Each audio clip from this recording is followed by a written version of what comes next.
साल 1983 जब दुनिया की दिग्गज चिप निर्माता कंपनी टीएसएमसी का नामो निशान भी नहीं था, तब भारत अपने पैर सेमीकंडक्टर की दुनिया में जमा चुका था। हम खुद की चिप बना रहे थे, लेकिन फिर आया साल 1989 जहां पर मोहाली के उस सरकारी प्लांट में एक रहस्यमयी आग लगती है या लगाई जाती है और देखते ही देखते भारत का चिप फ्यूचर राख हो जाता है।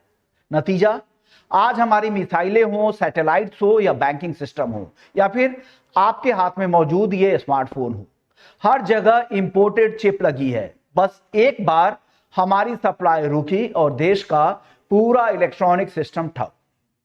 आज पूरी दुनिया में चिप को लेकर एक साइलेंट वॉर चल रहा है, लेकिन इसकी शुरुआत आज नहीं बल्कि सन 1800 में हुई थी। आइए जानते हैं, इतिहास की कब्र को खोदकर देखते हैं और जानते हैं कि इस सिलिकॉन वॉर की पूरी कहानी क्या है। साल 1800 के आसपास यूरोप के लोग एक दूसरे को स्टैटिक चार्ज के झटके दे रहे थे। नया नया शौक था, मजा आ रहा था, पर दिक्कत यह थी कि एक झटका लगा और चार्ज खत्म। तब एंट्री होती है वैज्ञानिक अलेक्जेंडर वोल्टा की, जिन्होंने बनाई दुनिया की पहली बैटरी वोल्टिक पाई। लेकिन तब बिजली से चलने वाला कोई सामान ही नहीं था, तो यह सिर्फ एक्सपेरिमेंट्स के काम आती रही। फिर कहानी में आए सैमुअल मोर्स। पेशे से पेंटर थे, कलाकारी सीखने अमेरिका से यूरोप गए थे। पीछे से खबर आई कि पत्नी बीमार है, फिर खबर आई कि वो बहुत ज्यादा बीमार है। जब तक मोर्स भागकर घर पहुंचते, पत्नी के मरे हफ्तों बीत चुके थे। धीमे कम्युनिकेशंस के कारण वो अपनी पत्नी को आखिरी बार देख भी नहीं पाए। बस यहीं से उन्होंने ठान लिया कि इस दूरी को मिटाना होगा और मोर्स ने वोल्टा की बैटरी और जोसेफ हेनरी के इलेक्ट्रोमैग्नेट को जोड़कर तार के जरिए कट-कट की आवाज पैदा की, जिसे आज हम मोर्स कोड के नाम से भी जानते हैं। 24 मई 1884 को वाशिंगटन से बाल्टीमोर 71 किलोमीटर दूर पहला संदेश भेजा गया। What had God wrought? भगवान ने यह क्या कर दिखाया? जिस सफर में पूरा दिन लगता था, वो मैसेज 1 मिनट में पहुंच गया। लेकिन एक दिक्कत थी कि तार का रेजिस्टेंस सिग्नल काफी कमजोर हो जाता था, जिसे बार बार बैटरी से चलने वाले स्टेशन से बूस्ट कराना होता था।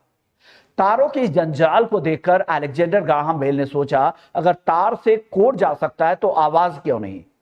उन्होंने थॉमस वॉटसन के साथ मिलकर दुनिया का पहला टेलीफोन बनाया। लेकिन साइंटिस्ट के दिमाग में एक ही सवाल था, आखिर तार जरूरी क्यों है? क्या हवा के जरिए सिग्नल को नहीं भेजा जा सकता है? इसका जवाब दिया जर्मनी के हेनरिच हर्ट्ज ने। उन्होंने साबित किया कि मैक्सवेल की इलेक्ट्रोमैग्नेटिक वेव थ्योरी सही है और बिजली बिना तार के भी हवा में एक छल्ले से दूसरे छल्ले तक कूद सकती है। इन्हीं के नाम पर आज हम फ्रीक्वेंसी को हर्ट्ज में नापते हैं। इस खोज को आगे बढ़ाया इटली के एक अमीर लड़के ने, जिसका नाम था गुग्लिएमो मार्कोनी। मार्कोनी ने बिना तार के मोर्स कोड भेजने के लिए ऊंचे ऊंचे एंटीना बनाए। साल 1895 में पहाड़ी पर सिग्नल भेजकर टेस्ट भी सफल किया।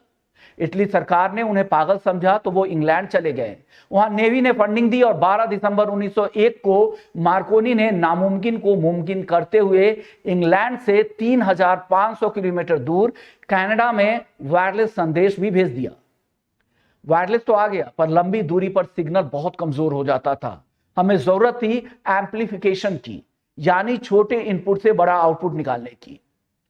और इसका हल छिपा था थॉमस एडिसन की एक पुरानी खोज में, जिसे लीडी फॉरेस्ट ने सुधारा। फॉरेस्ट ने वैक्यूम ट्यूब के अंदर एक पतली जाली लगा दी और फिर यहां से ट्रायोड का जन्म हुआ। इस वैक्यूम ट्यूब ने सिग्नल को एम्पलीफाई भी किया और यह एक ऑन ऑफ स्विच 1 और 0 यानी बाइनरी सिस्टम की तरह काम करने लगी। इसी के दम पर दुनिया का पहला कंप्यूटर ENIAC बना, जो एक पूरी बिल्डिंग जितना बड़ा था, जिसमें 18,000 वैक्यूम ट्यूब लगी थी। लेकिन वर्ल्ड वॉर 2 में मिलिट्री को जंगलों और रेगिस्तानों में रडार और कम्युनिकेशन के लिए छोटी और मजबूत चीज चाहिए थी, क्योंकि वैक्यूम ट्यूब बहुत जल्दी गर्म होकर टूट जाती थी। फिर यहां एंट्री होती है मशहूर बेल लैब्स की। इनके साइंटिस्ट ने सिलिकॉन और जर्मेनियम के क्रिस्टल का इस्तेमाल करके दुनिया को फिर गाइड किया सेमीकंडक्टर और ट्रांजिस्टर के लिए। आखिर सेमीकंडक्टर फिर होता क्या है, इसे भी समझ लेते हैं। इसे एक आसान उदाहरण के जरिए समझते हैं। कंडक्टर लेन का खुला हाईवे, आयरन या फिर कॉपर जैसे मटेरियल जहां करंट बिना किसी रोक टोक के तेजी से बहती है। इंसुलेटर पूरी तरह बंद रोड, प्लास्टिक या लकड़ी जहां रोड ब्लॉक लगा हो और करंट बिल्कुल पार नहीं जा सकता है। सेमीकंडक्टर स्मार्ट हाईवे कंट्रोल आपके हाथ में सिलिकॉन या जर्मेनियम जैसे मटेरियल, ये ना तो पूरी तरह खुला है और ना बंद है। हम अपनी मर्जी से इसकी लेन, करंट या फ्लो को खोल या बंद भी नहीं कर सकते।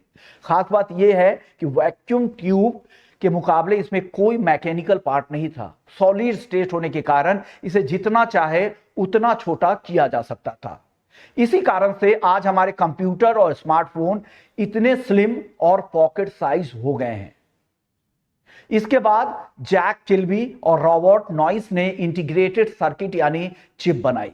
अमेरिका ने चिप बनाई, लेकिन जापान ने उसकी टेक्नोलॉजी कॉपी करके अमेरिकी कंपनियों को बाजार से बाहर करना शुरू कर दिया। अमेरिका रिसर्च में पैसा लगा रहा था और बाकी दुनिया उसका फायदा उठाने में लगी हुई थी।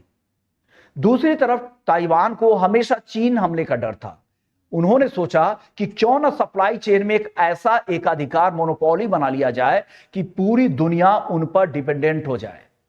फिर उन्होंने अमेरिका से मॉरिस चेंग को बुलाया। मॉरिस चेंग ने एक मास्टर स्ट्रोक खोला और फिर इस डिजाइन या रिसर्च पर उन्होंने सोचा कि पैसे बर्बाद नहीं करेंगे, हम सिर्फ और सिर्फ दुनिया की सर्वश्रेष्ठ मैन्युफैक्चरिंग करेंगे। और इस तरह जन्म हुआ TSMC का। और आज दुनिया की 70 से 80% एडवांस चिप अकेले ताइवान की एक कंपनी TSMC बनाती है। अगर आज चीन ताइवान पर हमला करता है तो दुनिया की $10 ट्रिलियन की इकॉनमी पल भर में तबाह हो जाएगी।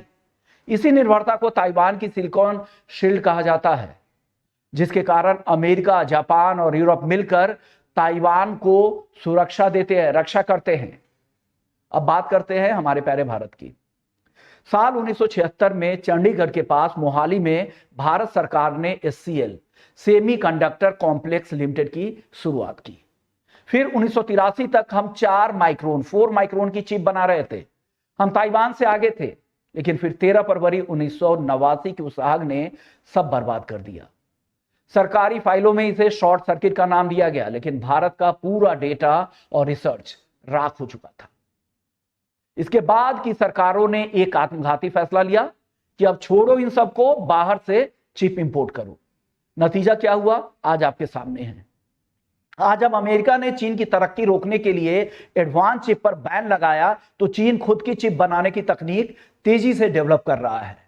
अगर अगले 5-6 साल में चीन आत्मनिर्भर हो गया तो उसका अगला निशाना ताइवान होगा और फिर उसके बाद भारत का अरुणाचल प्रदेश होगा। अगर कल को किसी ग्लोबल राजनीतिक तनाव के कारण अमेरिका या अन्य देशों ने भारत की चिप सप्लाई रोक दी तो हमारी मिसाइलें, रेडार और पूरा देश क्रिपल हो जाएगा, अपंग हो जाएगा। भारत के पास आज एक आखिरी और सुनहरा मौका है, लेकिन एक सेमीकंडक्टर प्लांट फैब लगाने के लिए हमें चाहिए क्या? हमें इसके लिए चाहिए अत्याधुनिक और प्योर वाटर, इतना साफ कि घर के आरओ का पानी भी उसके सामने गंदा लगने लगे। साथ ही 24/7 बिना फ्लिकर के बिजली की सप्लाई। 1 सेकेंड का पावर कट करोड़ों रुपए के चिप वेफर्स की बर्बादी कर सकता है। साथ साथ हमारे लिए चाहिए प्रतिभाशाली इंजीनियर्स जो रट्टा मारकर डिग्री लेने वाले नहीं बल्कि समस्याओं को सुलझाने वाले। यहां पे स्किल्ड लोगों की जरूरत होगी। हम 1983 में ये कर चुके हैं, आज क्यों नहीं? सवाल ये नहीं है कि हम कर नहीं सकते हैं, बल्कि सवाल ये है कि क्या इस बार हमें अपने सिस्टम को उस अंदरूनी आग से बचा पाएंगे जिसने 1983 में हमारे फ्यूचर को ही जला दिया था। वक्त कम है और ये मौका हाथ से गया तो फिर कभी वापस नहीं आएगा। आपका इस बारे में क्या सोचना है कमेंट में जरूर बताइएगा। वीडियो को लाइक करें, शेयर करें और हमारे प्लेटफॉर्म बिजनेस 24 टीवी के साथ बने रहे। नमस्कार।